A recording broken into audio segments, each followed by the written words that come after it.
کی اٹینشن چاہیے. جناب ڈپٹی اسپیکر آپ تھوڑا اٹینشن کر لیں. جناب اسپیکر یہاں ہم بیٹھے ہوئے اس پارلیمان میں, آپ کو صرف یہ فیکٹس اینڈ فگرز آپ کے ویب سائٹ پہ بنے ہوئے کرا دیتا ہوں. ایک دن کا خرچہ 6.5 کروڑ روپے آتا ہے اس پارلیمان کا. آج آپ کا 77واں دن ہے اس ایوان میں, 77واں دن ہے, 9 سیشن ہے, 77واں دن ہے, ایک دن کا خرچہ 6.5 کروڑ.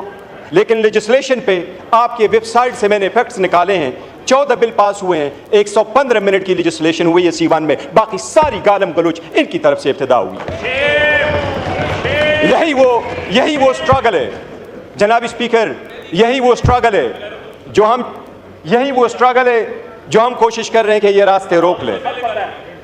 یہی وہ اسٹرگل ہے جو ہم کوشش کر رہے ہیں کہ 115 منٹ کی لیجسلیشن ہو جاتی ہے 77 دنوں میں 6 کروڑ 50 لاکھ ایک دن کے خرچے پہ. یہ کون لوگ کر رہے ہیں جن کے پاس ایجنڈے چلنے کا نہیں ہے؟ یہ ایجنڈا کون چلوا رہا ہے؟ یہ آپ نے ہمارے ساتھ 30 تاریخ کی آپ کے منٹس میرے پاس موجود ہیں, آپ نے میرے پاس منٹس بھیجے کہ آخری اجلاس جو ہمارے اس سیشن کا ہوگا, یہ اس کا پیرا نمبر 3-4 سے میں پڑھتا ہوں. There will be no session in September 2024. The last day would be Friday if there is on the 6th of September. If 6th September is a close holiday, then September 5th. جناب speaker, کل جس طریقے سے ذکر کیا ہے خواجہ آصف صاحب نے, کل بھی خواجہ آصف صاحب باہر گئے تھے. اس ملک کی ہسٹری کوئی اچھی نہیں ہے. یہ سارے اپنے اپنے ممالک میں دیکھیں, اپنے وقت کے حکومتوں میں دیکھیں, ان کی حکومت میں کیا ہوا ہے. یوسف رضا گیلانی صاحب کا بیٹا سپریم کورٹ سے گیٹ سے ارسٹ نہیں ہوا, اسی کی حکومت تھی. وزیر اعظم اپنا بیٹے کو نہیں بچا سکا, کون لے کے گیا اس کو؟ کیا تھا وہ؟ موجودہ حکومت میں اگر اتنی ہی پاورفل ہے, خواجہ سعد رفیق کو کس نے اپلوڈ کروایا؟ اگر ایسا ہی ہے تو راجہ صاحب سے میں پوچھتا ہوں, راجہ صاحب آپ کی پارٹی وزیر اعظم کے ہٹانے کے بعد جب سی ایس سی کی میٹنگ ہوئی ہے, جناب ڈپٹی اسپیکر آپ کو اچھی طرح معلوم ہے, رات کو یہ فیصلہ ہوا شہاب الدین صاحب کل وزیر اعظم ہوں گے. اس کے گھر لوگ چلے گئے, اس کو اٹھایا, راجہ صاحب وزیر اعظم ہوں گے. آج بتاؤ کس نے آپ کو وزیر اعظم بنوایا تھا؟ آپ کی سی ایس سی کی پارٹی کی حقیقت چلی تھی. بتائیں آپ, کاظمی صاحب آپ کے ریلیجس منسٹر تھے, آپ کی ہی حکومت تھی, بتائیں کس نے اس کو اریسٹ کروایا تھا؟ آپ بچا سکے تھے؟ یہ ایوان کمزور ہوتا رہا ہے. بہت اچھی بات ہو گئی تھی, ہم اس لیے آگے کی طرف بڑھنا چاہ رہے تھے. خواجہ صاحب نے کل پروٹیسٹ کیا تھا, ہماری وجہ سے نہیں, میرے اور اس کی کوئی تلخ کلامی نہیں ہوئی, میری خواجہ صاحب کی کبھی تلخ کلامی نہیں ہوتی.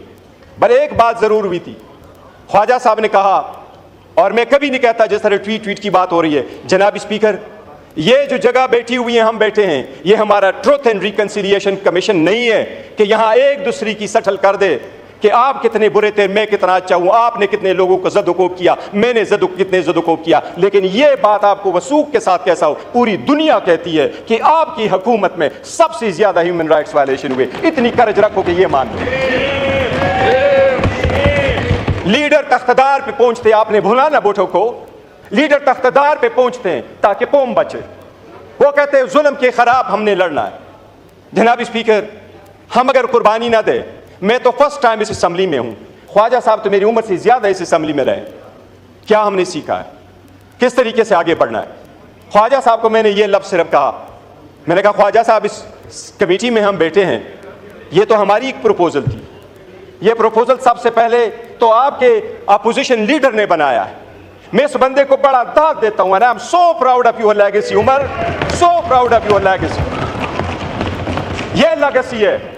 بتائیں 22 سال میں ایک لفظ کوئی ایک بندے کا نکالے کہ اس ایوان سے اسپنج ہوا, ہم سارے باہر چلے جائیں گے. اس ایوان میں جب 22 سال رہا ہے, ایک لفظ کوئی اسپنج ہونے والا بتائے. میں نے آپ سے کل ریکویسٹ کی تھی خواجہ صاحب سے, میں نے کہا خواجہ صاحب ہم بڑے دل کھول کے آپ کے ساتھ بیٹھے ہیں, ہمیں اسپوائلر فگر نہیں بننا چاہیے, ہمیں ہیٹ فگر نہیں بننا چاہیے, ہمیں اب آئسولیٹ کر کے اس میٹر کو ریزالو کرنا چاہیے, ڈفرینسز بھولنے چاہیے. میں نے ان کو یہ گزارش کی کہ ہمارے پولیٹیکل الائنس نہیں ہے, ہمارے پولیٹیکل ڈفرینسز کبھی ایک نہیں ہو جائیں گے. We and you could never ever be the same on the same page ever in life, but that doesn't mean we cannot resolve the conflict. We got to move forward. میں نے ان کو یہ کہا کہ خواجہ صاحب, سب سے پہلے نیلسن منڈیلا کا میں نے ان کو مثال دی. میں نے کہا نیلسن منڈیلا اپارٹائڈ کے بعد آیا, تو اس نے سب سے پہلا کام جو کیا اپنی بیوی کو ڈیورس کیا. لوگوں نے اس سے پوچھا کہ 14 سال جیل میں رہے, بیوی آپ کے پاس آتی رہی, واپس آئے ہو, گورنمنٹ میں جا رہے ہو, تو بیوی کو ڈیورس کر رہے ہو. اس نے اس کا جواب یہ دیا کہ میں اس لیے کر رہا ہوں کہ اپارٹائڈ پہ میں نے پتھر رکھنا ہے, میں نے آگے بڑھنا ہے, میں نے کالوں سے گوروں سے انتقام نہیں لینا, لیکن میری بیوی کے دل میں آگے گوروں کے خلاف میں نے یا بیوی رکھنا ہے یا اپنے عوام کو لینا ہے. میں لیڈر ہوں, میں اپنی بیوی کی قربانی دوں گا, پر میں عوام کے ساتھ کھڑا ہوں گا. میں نے کہا خواجہ صاحب, اگر آپ کا اتنا دل نہیں ہے کہ منسٹر ہوتے ہوئے آپ ہمارے گریوینسز نہیں سن سکتے, اس وقت گریوینسز ہمارے ہیں. میں نے کے نام لے کر کے کہا کہ یہ 5 مہینے ہمارے مسنگ ہے, ان کی فیملی ممبرز کے ساتھ کیا ہو رہا ہے. یہ اگر آپ نہیں ہو سکتے تو میں نے کہا خواجہ صاحب ہماری بڑی کوشش ہے, ہم چاہتے ہیں کہ آپ سیٹ پہ رہیں, لیکن پھر آپ کا استحقاق کہ بے شک آپ اسپیکر کو کہیں آپ یہ نہ رہیں. جناب اسپیکر, 2 دن ہم آگے جاتے ہیں, ایک سٹیپ آگے جاتے ہیں, کوئی نہ کوئی پیچھے آ جاتا ہے, اور یہ 4 سٹیپ بیک ہم چلے جاتے ہیں. اسی وجہ سے کیا ہو جائے گا, یہ ایمان نہیں چل پائے گا, یہ قوم سفر ہو جائے گی, یہ ڈیموکریسی ختم ہو جائے گی, یہ اسپیس آپ کا کوئی اور لے جائے گا, یہ غیر سیاسی قوتیں آپ کی لے جائے گی, یہ انتہا پسند قوتیں آپ کی آ جائے گی, یہ جس کو آپ کہتے ہیں آئسولیٹ کرتے ہیں. اچھی طرح دیکھ لے, کیا پوری دنیا اس بات کی گواہی نہیں دے رہی کہ پاکستان تحریک انصاف اس وقت 70% عوام کی سپورٹ ہے. میں آپ کو اسپیکر صاحب وثوق کے ساتھ کہتا ہوں, یہ 70% پاکستان وہ قیدی 804 کے اشارے پہ اٹھتا ہے. یاد رکھو, اس دن سے ڈرو جو وہ ہنگر سٹرائک پہ گیا, اور اگر اس نے اشارہ کیا کہ سڑکوں پہ آ جاؤ تو بنگلہ دیش کو بھول جاؤ گے. پر وہی ہے اور ہم یہی چاہتے ہیں کہ ماضی کو بھول جاؤ. پاکستان کو روانڈا نہیں بنانا, پاکستان کو نہیں روانڈا ہم نے بنانا, پاکستان کو بہتر کرنا ہے. خدا کے لیے یہ ایوان میں بیٹھ کر کے یہ جو ہم پڑھتے ہیں نا, یہ آئین کی اوت جب اٹھاتے ہیں تو ہم کہتے ہیں کہ اپنے پرسنل انٹرسٹ کو ہم سیکریفائز کریں گے قوم کی. یہ پاور اقتدار آنی جانی چیز ہے, یہ قوم کی امانت ہے. پاور آئے تو اس کا مطلب یہ نہیں ہے کہ ہم لوگوں کو زیر کریں.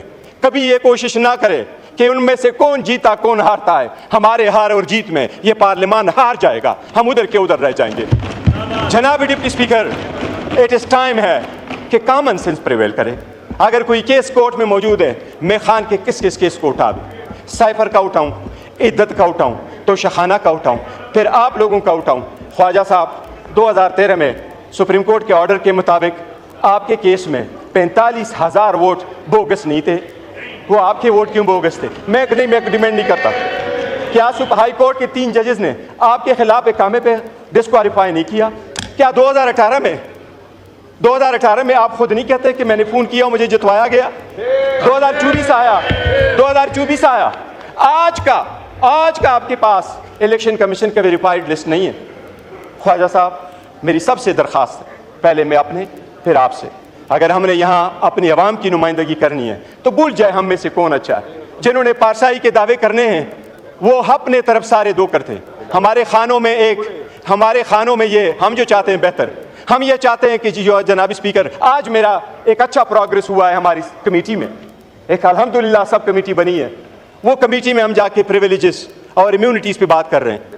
میں نے ساری باتیں کی, میں نے ان کو کہا اسپیکر صاحب, میں نے یہ ذکر کیا, کہا یہ کہ امیونٹی کے لیے رکھو ایم پی اے میں نے اس کے لیے کہ 15 دن پہلے اریسٹ نہیں ہوں گے, 15 دن بعد اریسٹ نہیں ہوں گے. میں نے کہا ہمیں وی آئی پی کلچر نہیں چاہیے, ہمیں اریسٹ کرتے جب چاہے اریسٹ کرے, ہم وی آئی پی کلچر نہیں چاہتے. ہم ڈگنیٹی اور رسپیکٹ کے لیے بیٹھے, وی آئی پی کلچر کے لیے نہیں بیٹھے.